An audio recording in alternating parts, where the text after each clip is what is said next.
On Tuesday morning in late October, a 34-year-old data analyst named Emma sat down at her desk at 6:47 a.m. to finish a report due by noon. She opened her laptop, she stared at the blank document, and then her hand almost entirely on its own reached for her phone. Within 90 seconds, Emma was watching orders hold orders hold hands. She was not lazy, she was not undisciplined, she was in the middle of a neurological civil war that began roughly 200 million years ago, and she was losing. Everything you think about procrastination is backward. It's not about time management, it's not about willpower. It's the single most misunderstood psychological phenomenon in the modern world. And it is probably dictating the trajectory of your life right now. In this video, we are going to break open exactly what happened in Emma's brain that morning, which is exactly same thing that happened to your last time you cleaned your entire apartment instead of doing the one thing that mattered. We're going to hunt down the science through a 16th century Italian genius who died feeling like a failure, a 1978 experiment where people willingly drug themselves to have an excuse and conversation with a researcher who discovered that the cure for procrastination is not what you think it is. It is something far more radical. And by the end, you will know how to stop battling yourself and start working with a brain that was never designed for the world you live in. Right now, as you hear this, there is a task you are avoiding. It sits in a tab in the back of your mind, quietly radiating anxiety, and that tiny radioactive avoidance is not just stealing your afternoon, it is compounding. Chronic procrastination correlates with lower lifetime earnings on the order of $14,000 a year in salary stagnation. It raises your risk of cardiovascular disease. A 2015 meta analysis by Cirrhosis found that procrastinators report significantly higher levels of stress and more visits to doctor not because they're lazy, because their bodies are marinating in the low grade guilt. It erodes relationships and it makes you feel like a stranger inside your own skin. Here is the micro stake that nobody talks about. Procrastination is not productivity problem, it is an emotional connection problem. A rupture between you who you are and who you desperately want to become. Every single time you put off the work that matters, you're not just losing time, you are casting a vote subconsciously for a version of yourself you don't respect. And that accumulates into an identity over time. The words appear on the screen in handwritten form. Oh no. To answer that, we need to start with a single moment, a specific Tuesday, and a 28-year-old psychologist in Canada who said something so obvious that the entire field had missed it for a century. On a Friday afternoon in 2005, Dr. Timothy Seikel, a professor at Carleton University and the leader of the world's foremost procrastination research group, sat down and wrote a sentence that should be carved over the doorway of every school on earth. Procrastination is an emotion regulation problem, not a time management problem. Let that sink in. Because every to do list app and every screaming life coach telling you to wake up at 4 a.m. has missed this completely. When Emma reached for her phone that Tuesday morning, as she was not avoiding work, she was fixing her mood. Here is how it actually works, moment by moment. You sit down to work, the task triggers an immediate negative emotional response. It might be fear of failure, it might be resentment that you have to do with this stupid thing at all. It might be the deep existential breakdown of a blank spreadsheet. Your brain, specifically a part we will get in a moment, interprets this emotional bang as a threat, and your brain does not like threats. Deep in your temporal lobe sits the amygdala, the brain seneschal, the brain sentinel. It is not rational, it does not know what a quarterly earnings report is, but it knows fear. Millions of years of evolution have tuned the amygdala to detect predators and danger in an instant. And when it fires, it hijacks the most sophisticated machinery in the known universe, your prefrontal cortex. The part of you that thinks about the future, that makes plans, that has values. Your limbic system, the ancient circuitry we share with lizards, screams bad feeling, escape now. And your prefrontal cortex, the CEO, gets thrown out of the cockpit. You are now being flown by a terrified reptile with access to YouTube. This is not a metaphor. Neuroimaging studies like the foundational work of McClure and colleagues in 2004 have shown that when people contemplate immediate rewards, say a funny video, a sweet snack, the limbic structures lights up like a casino. When they contemplate future rewards, a finished project, a promotion, a sense of pride, the prefrontal region engages and your brain has a hyperbolic discounting curve for time. A reward now feels visually more valuable than a reward in the future, even if the future reward is objectively much larger. You will clean your house, a task with immediate visual feedback and a hit of control rather than write one page of manuscript that will take months to matter. You are not broken, you are optimizing for dopamine in a neurochemical marketplace that has not updated its software in 100,000 years. But that's just layer one. And if it were just that, a simple carrot and stick approach might work. But here's where it gets stranger. In 1978, two psychologists named Stephen Burgess and Edward Jones did something devilishly clever. They brought university students into a lab and gave them a test with unsolvable problems. The students failed, but they were told they had done brilliantly.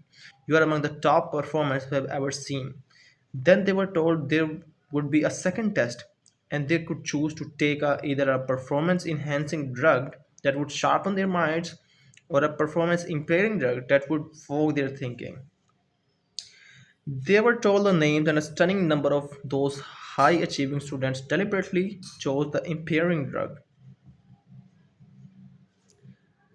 So now, why on earth would you sabotage yourself just after being told you're brilliant? Because the second test also looked unsolvable. And if you're brilliant and you try hard and you fail the clear light of the day, then you are a fraud. But if you can point to the fogging drug and say, well, I was impaired, your brilliance remains untarnished. This is self handicapping, and it's the dark, brilliant, unconscious engine of the half of the procrastination in the planet. We procrastinate not just to avoid negative feelings about the task, but to protect our very sense of self. If Emma finished if Emma finishes the report early and it's mediocre, her identity as a competent professional is threatened. If she waits until the last minute and rushes through it and it's mediocre, well, she did it in 4 hours. Imagine what she could do in a week. Her ego survives, and the brain, it turns out, will sacrifice your future success to protect you from the terror of definitive verdict right now. So far, we have been treating procrastination like an enemy, a glitch in the machine to be debugged with focus apps and self flagellation. But what if I told you that viewing it that way is precisely what keeps you trapped? What if procrastination is not a defect of will but a language? What if that tightness in your chest when you open a blank document is not proof that you are lazy but a deeply encoded message from a part of you that knows something your conscious mind doesn't?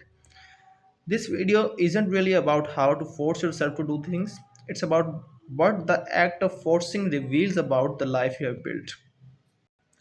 The psychologist Dr. Pikel, the man who gave us the emotional regulation insight, once told an interviewer something that should echo in every creator's head. He said, I stopped studying why people procrastinate and started asking what would they rather be doing. And the answers are rarely trivial. People procrastinate on the work that doesn't align with their authentic values, or work that represents a threat to a fragile self concept. The procrastination is the truth teller. If you are chronically procrastinating or something, your brain might be screaming that the task is not yours, or that you have tied your entire worth as a human being on its perfect execution, and the pressure has become a hydraulic press that your mind will do anything to escape. Nobody in history embodies their tragic twist better than the man born on April 15th, 1452, in Tuscan hill town of Vinci, Leonardo. We revere Leonardo da Vinci as the ultimate Renaissance man, but during his own life, he was almost paralyzed by his relationship to work. He left behind only about 15 finished paintings and thousands upon thousands of pages of unfinished projects, designs, and notes. His entire life was breathtaking cathedral procrastination. As a biographer, Giorgio Vasari noted, Leonardo could not commit to completion because his mind saw perfection that his hand could never render. He would take commissions and then vanish for months, dissecting cadavers instead of painting altarpieces, as if proving his incompetence to himself was too terrifying to risk. And in his journals, you find this staggering line of self accusation: Dimmi se mai fu fatta cosa alcuna. Tell me, tell me if anything was ever done. Tell me if anything was ever done. The man who painted the Mona Lisa died feeling like he had never finished anything. That's not laziness, that's a soul crushing case of self worth tied to output. A self handicapped a self handicap dressed in genius.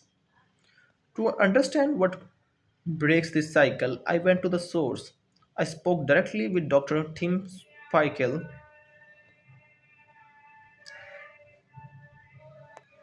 and he said, we have done studies where we measured what happens the moment someone forgives themselves for procrastinating. It seems almost counterintuitive, like you are giving yourself a free pass, but the data is undeniable. In a 2010 study, researchers followed university students across two midterm exams. Students who procrastinated on the first exam and then engaged in a self forgiveness, they specifically forgave themselves, showed a dramatic drop in procrastination on the second exam. They didn't grab the whip, they didn't tighten the schedule, they let go. The emotional burden that was fueling the avoidance lost its oxygen. This worked because procrastination is an attempt to escape negative feelings. Guilt and self criticism are among the most negative feelings humans can experience. So, beating up yourself for procrastinating is literally piling more threat onto an already hijacked amygdala. You're adding gasoline to the lizard's fire. What the lizard needs is you for you to put down the whip and say, I see that you're scared and it's okay. But that raises yet another question. If self compassion is so powerful, why is it so painfully hard to access in those moments?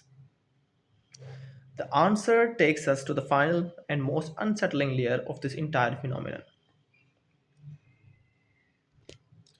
Pierre Steele, a researcher who aggregated over 690 studies on procrastination, boiled it down to an equation that feels like a mathematical diagnosis of that modern condition.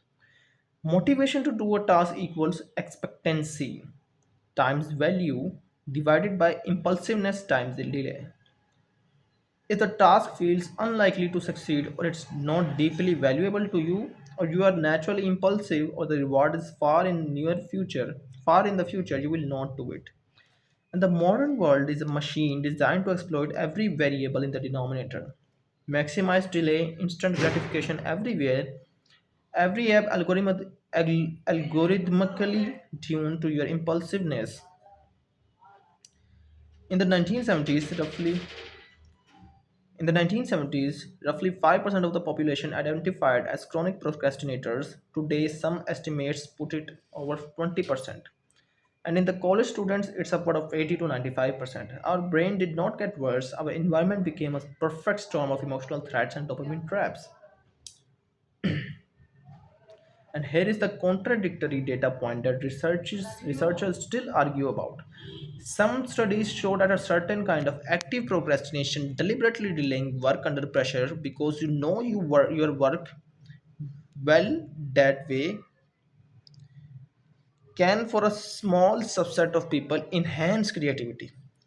Dr. Adam Grant has written about Dr. Adam Grant has written about originals who moderate their procrastination to let ideas incubate, but the key word is moderate. The danger is that active procrastination is a seductive narrative for what is actually just fear. But among all of these data points across all the decades of research, one finding haunts me the most. It's the finding on how we treat our future selves. A study by Pronin and colleagues found that when we think about our future selves, the brain patterns activated are strikingly similar to when we think about a stranger. We literally perceive our future self as a different person. So when you procrastinate, you're not just pushing work onto ladder, you're pushing it onto someone you feel no deep biological empathy for. That person can handle it. That person is a sucker. And then when you become that person trapped in a 2 a.m. crisis, you're filled with rage at your past self another stranger for what they did to you. It's a cycle of intertemporal warfare with visible enemies who are wearing your own face. We started with a simple question. Why did Emma's hand reach for that phone? The journey we took gave us four layers of answer. One, to escape a negative feeling. Two, because an ancient amygdala hijacked her executive function. Three, to protect a fragile identity from a definitive verdict. And four, because she felt at a neural level that the load was being transferred to a stranger. So here is the big idea. The one thing I want you to carry out of this video and never let go. Procrastination is not a failure of discipline. It's a failure of relationship between your present self and your future self, driven by a brain that confuses a blank page with a predator. And the only exit is not a bigger stick, it's a bridge. When you find yourself avoiding a task, the most productive thing you can do is not to force it. It is to pause and out loud or in writing say I notice I'm avoiding this because I'm afraid of doing it badly, and that fear makes me feel like a fraud, but my worth is not this task, and my future self deserves my kindness, not my contempt. This is not some motivational fluff. This is strategic emotional regulation, and it works because it deactivates the threat response when you stop treating yourself like a detective employee and start treating yourself like a frightened friend. The amygdala lowers its gun, the prefrontal cortex comes back online, and you will find the work which moments ago felt like a pure psychological poison become merely difficult, and difficult is something you can do. Even armed with all of these, I still procrastinate. The structural forces aligned against us, the billion-dollar attention economy, the algorithmic exploitation of the impulses, the cultures of overwork that tie our salaries to our self-worth, they are not neutral. They are not neutral. They are actively hostile for your prefrontal cortex.